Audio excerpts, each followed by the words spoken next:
Hello दोस्तों, तो कैसे हैं सब। आज का हमारा टॉपिक बहुत इंटरेस्टिंग होने वाला है क्योंकि आज हम आइस कैंडी मैन की समरी एंड करेक्टर एनालिसिस करेंगे हर चैप्टर के अलग अलग आसान अल्फाज में। वीडियो बहुत इंफॉर्मेटिव है, समझने के लिए शुरू से आखिर तक ज़रूर देखिएगा। इस नावल को क्रैकिंग इंडिया भी बोला जाता है। ये 1988 में पब्लिश हुआ, लेकिन इसका जो सेकंड टाइटल है आइस कैंडी मैन, इसके साथ ये 1991 में पब्लिश हुआ। इस नावल की जो सेटिंग है वो प्री पार्टीशन लाहौर है एंड टाइम पीरियड 1943 टू 1948 है। इस नावल पे एक मूवी भी बनाई गई है जिसका नाम है अर्थ 1947। अब बापसी सिद्धवा का थोड़ा इंट्रो करवाते हैं। बापसी सिद्धवा 1936 को कराची में पैदा हुई। वो एक पाकिस्तानी नावलिस्ट है एंड उसका ताल्लुक माइनॉरिटी पारसी से है। वो दो कंट्रीज़ की नेशनल है, पाकिस्तान एंड अमेरिकन।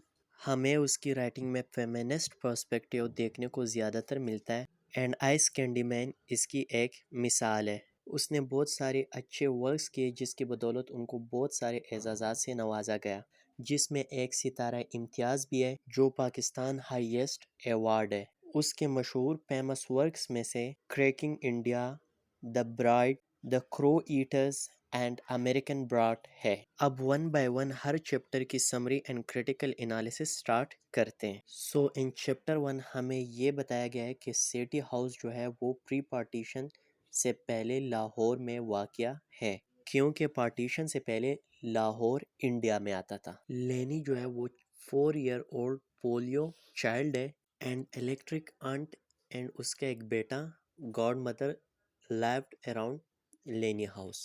ये जो है लेनी हाउस के इर्द गिर्द रह रहे थे। लेनी का एक डॉक्टर होता है जिसका नाम डॉक्टर बरोचा होता है, जो इसके फिजिशियन है एंड लेनी का सारा ट्रीटमेंट वगैरह वो डॉक्टर बरोचा ही करते हैं मायो हॉस्पिटल में। ये हॉस्पिटल का नाम है। लेनी जो है वो जू वगैरह या पार्क में आया के साथ वॉक के लिए विजिट करती है। आया वो लेनी की खिदमतगार होती है, खिदमत करती है एंड लेनी के केयर के लिए आया को रखा होता है उनके पेरेंट्स ने।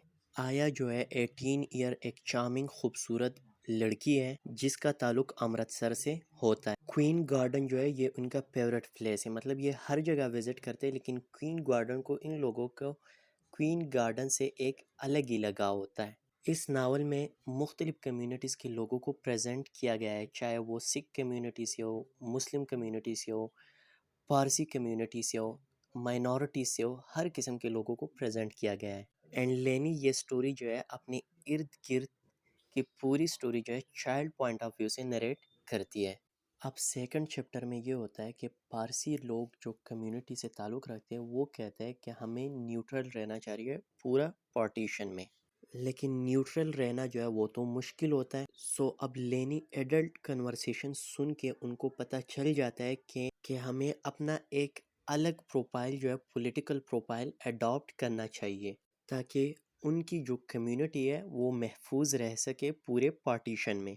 अब थर्ड चैप्टर में बताया गया है कि आया और लेनी जो है वो ब्रिटिश पावर शो जो होती है, जो गॉड मदर गेट पे होता है, उसको देखने जाते हैं एंड आया जो है लेनी को असेंबली चेंबर भी लेके जाती है, जो इसका फेवरेट प्लेस होता है जहाँ पे अदर करेक्टर्स को भी इंट्रोड्यूस किया गया है। एंड लेनी को इस चैप्टर में पता चल जाता है कि सेक्सुअलिटी क्या चीज़ है, ह्यूमन नीड्स क्या चीज़ है एंड दूसरी जो क्रुएल्टीज़ एंड जॉयज़ वगैरह इन सब के बारे में पता चल जाता है, क्योंकि जो आया के लवर होते हैं आइस कैंडी मैन वगैरह, वो लोग आया का पीछा करते हैं, उनको देखते हैं एंड उसको गंदी निगाहों से देखते हैं। अब चैप्टर 4 में ये बताया गया है कि आदि को प्रेजेंट किया है कि वो जो है लेनी के यंगर ब्रदर है, 1.5 ईयर ओल्ड है एंड ये दोनों साथ मिलके शरारतें वगैरह भी करते हैं। जो भी शरारत वगैरह करनी हो तो ये दोनों साथ मिलके करते हैं। एंड आइस कैंडी मैन के बारे में बताया गया है कि वो सर्दियों में जो है स्पेरोज जो चिड़िया होती है वो बेचता है एंड गर्मियों में उसका जो है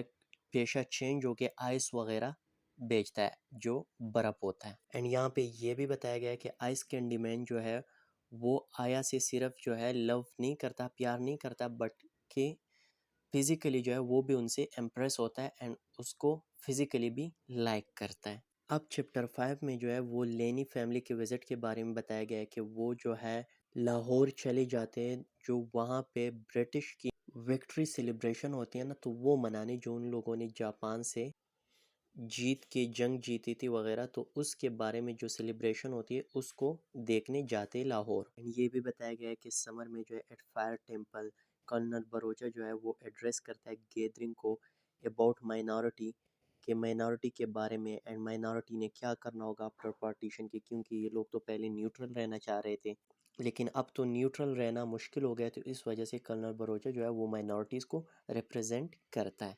एंड ये वही कर्नल बरोचा है जो लेनी के फिजिशियन भी है। चैप्टर 6 में जो है वो न्यूली मैरिड कपल के बारे में बताया गया है कि लेनी के पड़ोस में न्यूली कपल्स आ जाते हैं जिनकी अभी अभी शादी हुई होती है, जिसका नाम शंकर है एंड उसकी बीवी। इन दोनों की अभी अभी शादी होती है एंड इनका बहुत अहम रोल होता है इस नावल में। एंड लेनी के घर पे जो डोमेस्टिक गेम्स होती है, जिस तरह दरिज डोटी हो गई, मच्छो हो गई, एंड ये सारे जो है इसके बारे में बताया गया है कि ये सारे गेम्स वहाँ पे हुआ करते थे। जितने भी लोग होते थे लेनी के घर में वो यही डोमेस्टिक गेम्स खेला करते थे।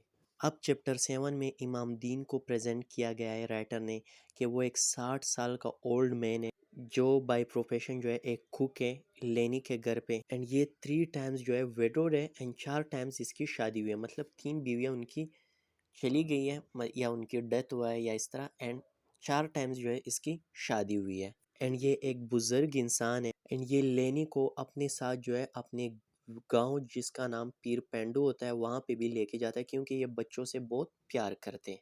एंड इस प्यार की वजह से ये लेनी को भी अपने साथ पीर पेंडू लेके जाया करते थे। चैप्टर 8 में जो है वो लेनी के हाउस को प्रेजेंट किया गया कि वहाँ पे एक डिनर रखा जाता है एंड वहाँ पे police man mister Singh and Rogers ये भी वहाँ पे बैठे होते हैं एंड वहाँ पे डिस्कशन स्टार्ट हो जाती है पार्टीशंस वगैरह के बारे में एंड हर कोई अपना पर्सपेक्टिव देता है। एंड यहाँ पे हमें ये देखने को मिलता है कि बापसी सिद्धवा ने जो है पार्टीशन को किस तरह नरेट किया है through the character of ice candy man, जिसका नाम दिल नवाज है। इस डिनर में जो है डिफरेंट कम्युनिटीज़ के लोग जो इंडियंस होते हैं वो भी होते हैं एंड ब्रिटिश कॉलोनीज़ के जो मुख्तलिफ लोग होते हैं ऑफिसर्स होते हैं वो भी इस डिनर पे मौजूद होते हैं। एंड यहाँ पे हमें ये देखने को मिलता है कि शेर खान जो है वो ब्रिटिशर्स को रिस्पॉन्सिबल करार पाता है कि मतलब ये जितने भी अभी पार्टीशन वगैरह की बातें हो रही है, ये सब कुछ हिंदूज मुसलमान एक दूसरे से अलग हो रहे हैं, ये सब इन ब्रिटिशर्स की वजह से ही है, क्योंकि वो ही चाहते हैं कि मतलब ये दो कौमें एक दूसरे से अलग हो जाए और दोनों पे हम अलग अलग तरीके से हुक्मरानी कर सकें। अगर ये दोनों कौमें साथ रहेंगे और एक दूसरे के साथ मिलजुल के इत्तेफाक प्यार मोहब्बत से रहेंगे तो फिर तो ब्रिटिशर्स जो है इन लोगों पे सब कॉन्टिनेंट पे राज नहीं कर सकता। तो इसलिए ये तकसीम जो है और ये डिवीज़न ये उनके बेनिफिट में है। तो यहाँ पे शेर खान एंड ब्रिटिशर्स के बीच इन टॉपिक्स को लेके बहुत सारे डिस्कशंस हो जाती है एंड वो यानी शेर खान ब्रिटिशर्स को कसूरवार करार पाता है कि ये आप लोगों की वजह से ही ऐसा हो रहा है एंड रियलिटी भी यही थी। अब चैप्टर 9 में जो है वो लेनी की मेमोरीज के बारे में बात की है कि बचपन में वो लोग जब इकट्ठे होते थे कज़न्स वगैरह सारे बच्चे इकट्ठे होके तो वो वर्ल्ड अफेयर्स को डिस्कस करते थे एंड ह्यूमन रिलेशनशिप को भी वहाँ पे डिस्कस किया जाता था। एंड लेनी हिंदू मुस्लिम ट्रबल्स के बारे में बात करती थी, कांग्रेस और मुस्लिम लीग के बारे में, एंड जिन्ना एंड नेहरू के बारे में डिफ्रेंशिएशन भी करती थी, बात भी करती थी, कंपेयर भी करती थी। तो ये सारी बातें लेनी जो है ये इनके मेमोरीज में थी। अब चैप्टर 10 में जो है वहाँ पे कंपैरिजन हमें देखने को मिलता है बिटवीन आदि एंड लेनी। आदि जो होता है वो लेनी के ब्रदर है, तो यहाँ पे कंपैरिजन किया गया है दोनों के बीच। एंड ये भी बताया गया है कि लेनी को जो है उसकी माँ लेके जाती है कि वो गांधी से मिले जो विजिट करता है लाहौर का। तो गांधी जो है लाहौर आया होता है, वहाँ पे जब लेनी जाती है तो वो गांधी को देखती है एंड वहाँ पे जो है उनसे मिलती है, मुलाकात हो जाती है इसकी। इस नावल के जो मेन थीम्स है वो क्रैकिंग इंडिया है। क्रैकिंग मतलब डिवाइडिंग, डिवाइडिंग टू सिटीज़ के जो है वो क्रैकिंग बोलते हैं। तो इसमें भी ऐसे ही होता है, मतलब इंडिया की तकसीम हो जाती है, दो कंट्रीज़ बनते हैं, एक का नाम पाकिस्तान एक का नाम इंडिया है, दोनों अलग कंट्री है, एक मुसलमानों की कंट्री है एक हिंदू की कंट्री है। एंड बिफोर पार्टीशन जो है ये दोनों कंट्रीज़ एक साथ हुआ करती थी, प्यार मोहब्बत से रह रहे थे, लेकिन पार्टीशन के बाद जो है इन दोनों की तकसीम हो जाती है, ये एक दूसरे के दुश्मन बन जाते हैं और हर मौके पे एक दूसरे को कमज़ोर निचला दिखाने की कोशिश करते हैं। दूसरा जो इसका मेन थीम है वो है रिलेशनशिप।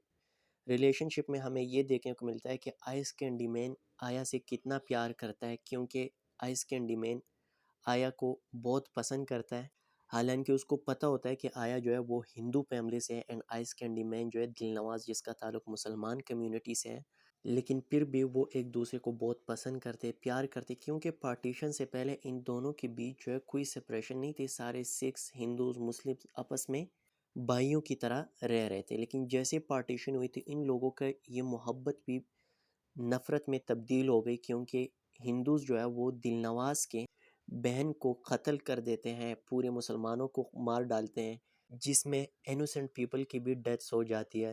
तो दिलनवाज जो है फिर वो आया को प्यार की बजाय नफ़रत की नज़रों से देखता है।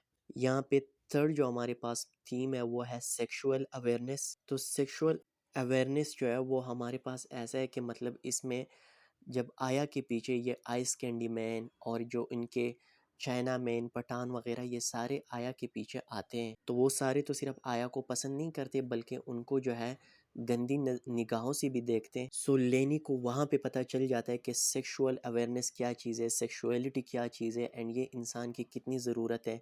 एंड वहाँ पे लेनी के साथ भी उसके कज़न जो है इस तरह के टच वगैरह करते हैं, तो यहाँ से लेनी को जो है सेक्सुअल अवेयरनेस की नॉलेज मिल जाती है। अगला हमारे पास जो थीम है वो है वुमेन या फेमिनिज्म, क्योंकि यहाँ पे वुमेन को बहुत अच्छी निगाहों से प्रेजेंट किया है, बहुत अच्छे तरीके से, कि वुमेन जो है बहुत मासूम होती हैं, उनको पता नहीं होता, सोसाइटी उनके साथ जुल्म कर जाती है। जिस तरह आया को बहुत अच्छे तरीके से प्रेजेंट किया है एंड सारा जो है जालिम और इस तरह के करेक्टर जो प्रेजेंट किया है वो दिलनवाज ही को किया है, कि दिलनवाज आया के साथ जुल्म कर जाता है, उसको हीरा मंडी लेके जाता है, वहाँ पे उसको सेक्सुअल यूज़ करता है। तो ये सारे जो है यहाँ पे वुमेन और फेमिनिज्म जो है वो थीम हमें देखने को मिलता है। एंड मैन डोमिनेंसी जो है वो भी इसका एक थीम है, क्योंकि मैन डोमिनेंसी में हमें ये देखने को मिलता है कि मर्द जो है वो हर जगह पे डोमिनेंट रहने की कोशिश करता है, औरतों को वो कुछ नहीं समझता बल्कि हर जगह अपने आप को जो है मेन पावर समझता है और औरतों के साथ जुल्म करता है, उनको जो है